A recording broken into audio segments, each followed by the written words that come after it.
Hey, it's Patricia Ann Landon Regali, Chief Little Flower, coming at you from a godforsaken Truman Show somewhere on the wild web, concurrently with other targeted individuals for the perusal, the shits and giggles,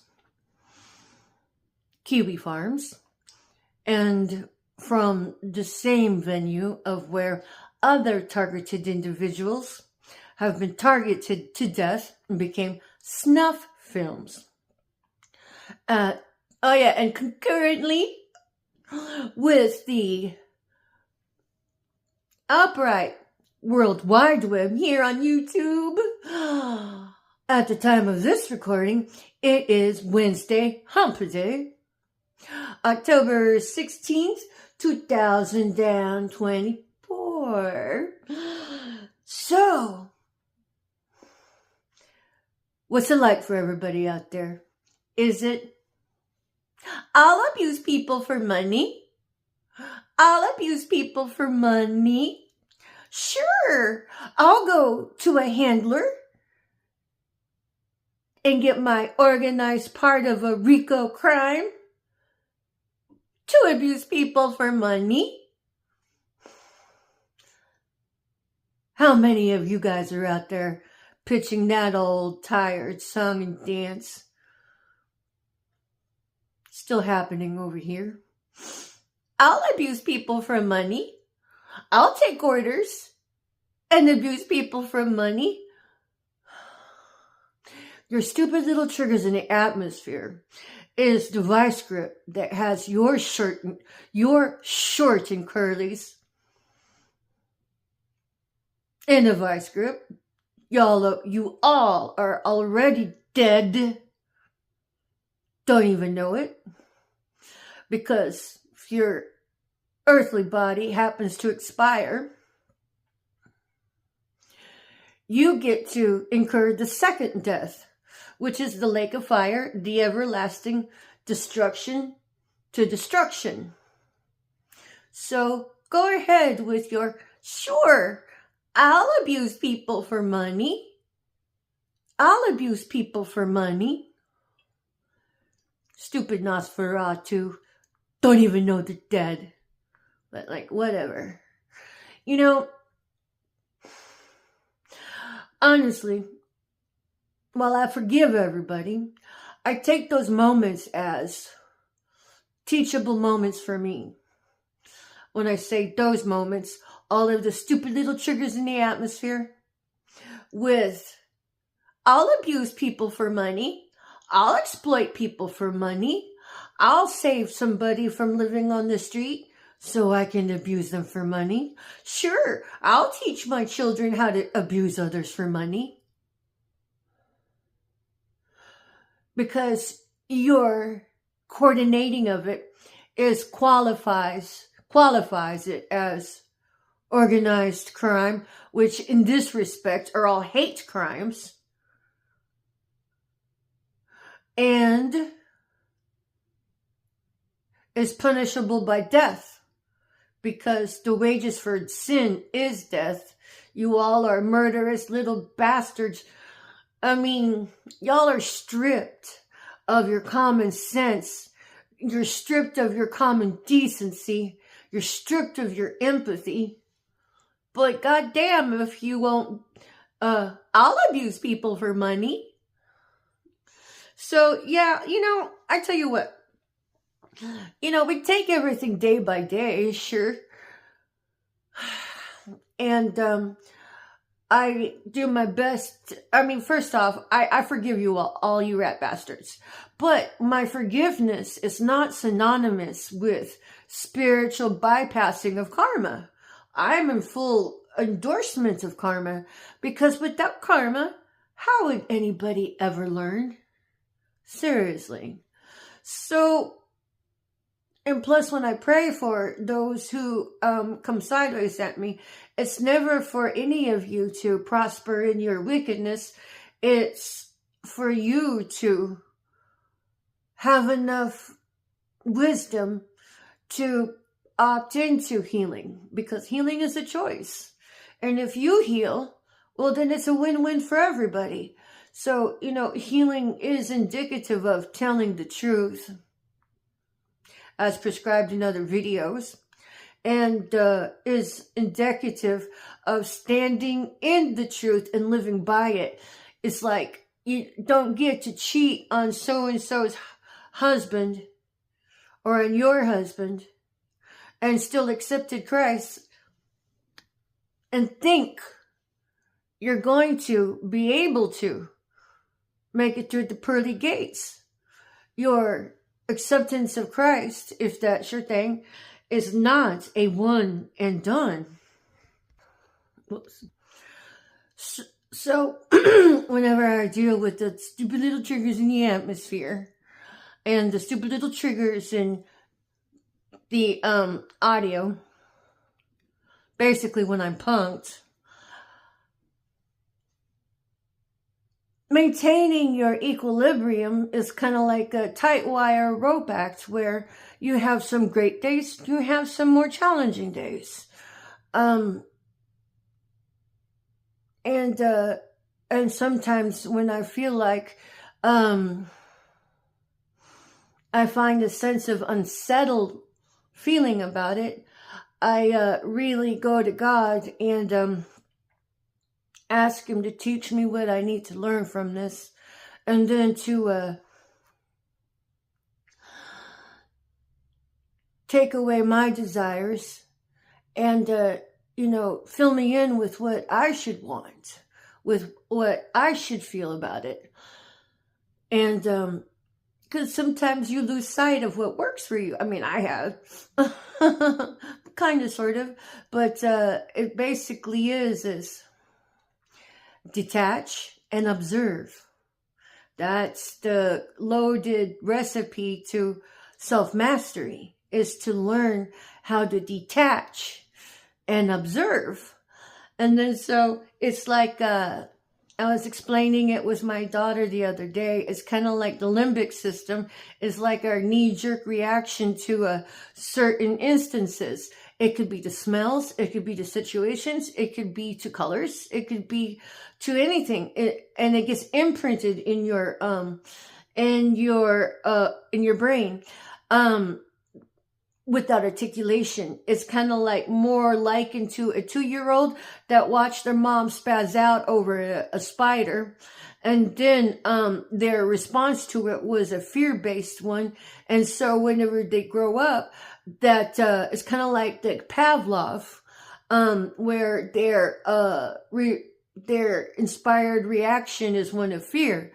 So the Pavlovian theory I harness, because I can program myself. It's amazing. I mean, the brat bastards of all of this diabolic Nazi scientists, really use the classical conditioning. And I'm like, bitch, I can see it when y'all play it out. I'm like, whatever. But I use that for myself. For instance, whenever I was working in the ER department, in the Denton Medical Center, hospital, whatever, I had a patient that was going upstairs, and she was really stressing out over it. And because she was really, really claustrophobic.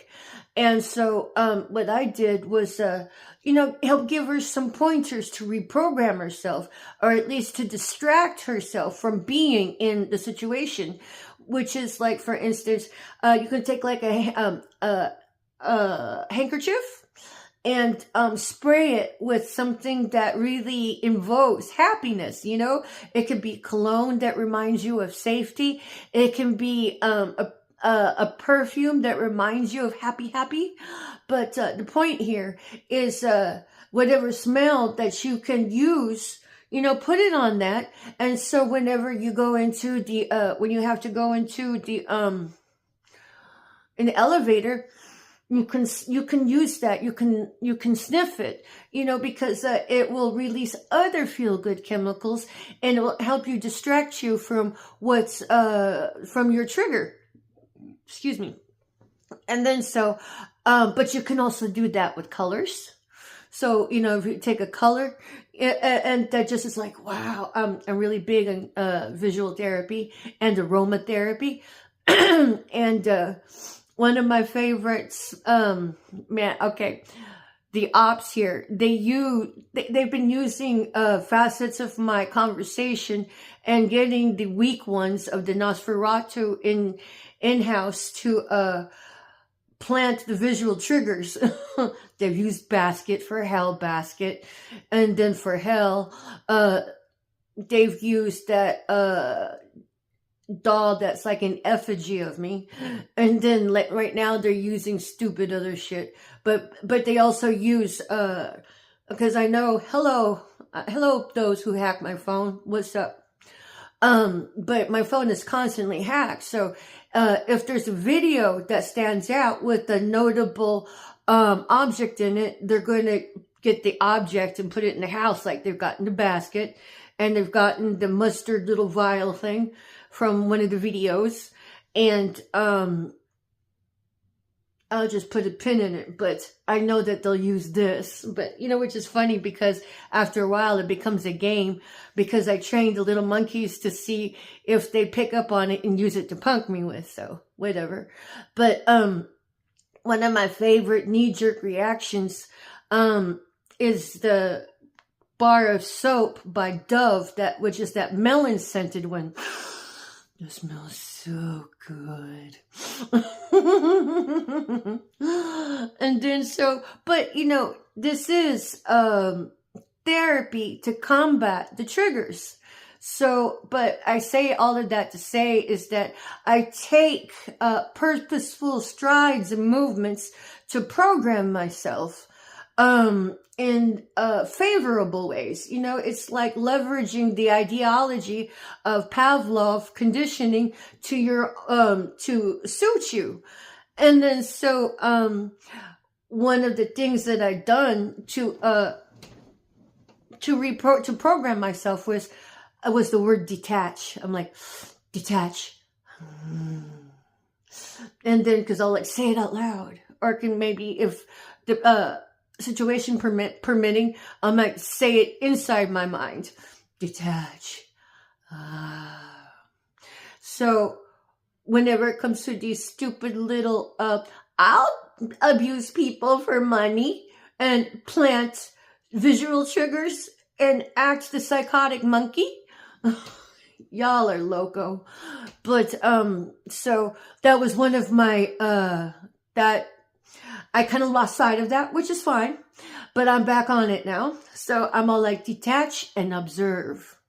If you can observe from a detached standpoint, you're better able to operate out of a base of logistics rather than a base of emotions.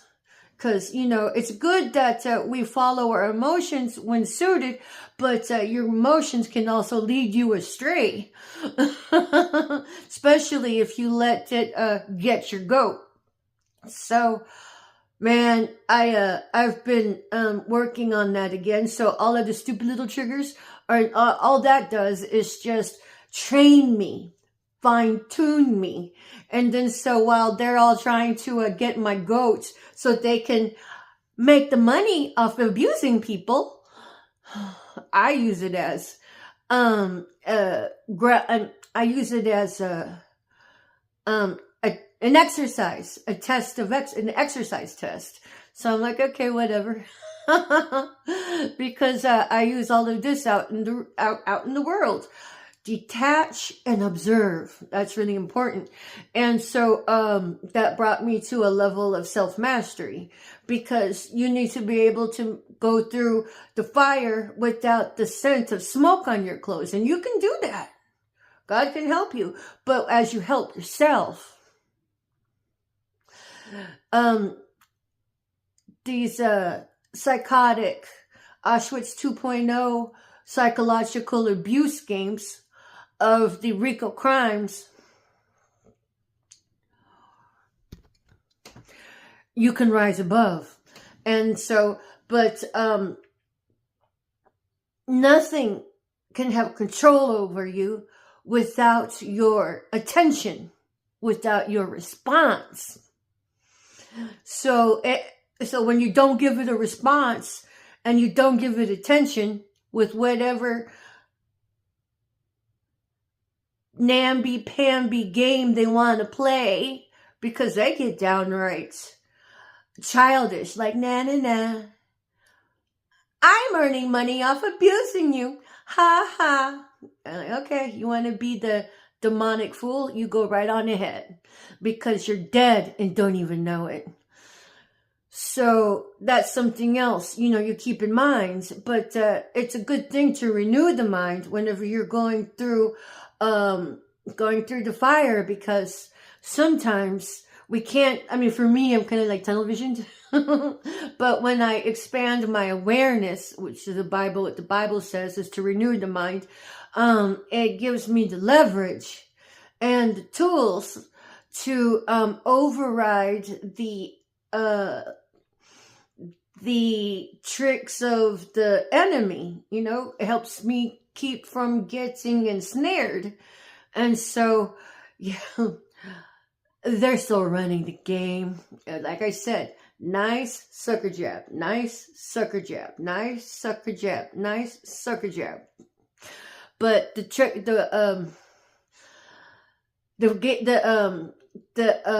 game is on them. The folly is on them, because all of these gang stalkers, and I'll abuse people for money, they're all dead and don't even know it.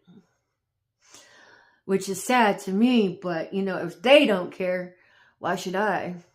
But it's my calling in life to help awaken those and share the methodology of what helped me forgive people and honestly and truly feel it. But I do want to say that forgiveness should not be synonymous with bypassing karma. For me, karma and forgiveness is the dynamic duo, because without the karma, how is anybody ever going to learn? But if somebody is able to own up and be accountable for their wrongdoings by telling the truth, this is where the rubber meets the pavement. And the ones that have been running the wrong, doing the dirty, they can flip the script in their own lives and find their way to salvation, because there is an anointing in telling the truth. And but that's something they have to want to opt in. But I will say this, what does make me feel better too, because yeah, it hurts, but it's kind of like you work with it and then you work it out. But one of the things that helps me work it out is knowing that all of the bullshit I've had to incur and endure, secondary to all of this Auschwitz 2.0 mayhem, they all get to enjoy. Because I'm like, man, I was running out of a career, a home, a truck, and everything. And I had all of my children's pictures are gone. My family pictures are gone. That's the part that I really had to work with. I had a collection of belly dance DVDs that I've been collecting all over the years. They stole that. Everything they could steal, they stole. And what wasn't stolen was incrementally destroyed or, just rifled through and gone through. But anything that could bring me a sense of admiration, like killer thigh-high boots, they stole, and the list goes on. And so I refuse to mourn any of it, because I know that God is on the throne. And whenever he vindicates me through the will of others, and whenever he restores what has been taken and stolen from me, it's going to be so badass.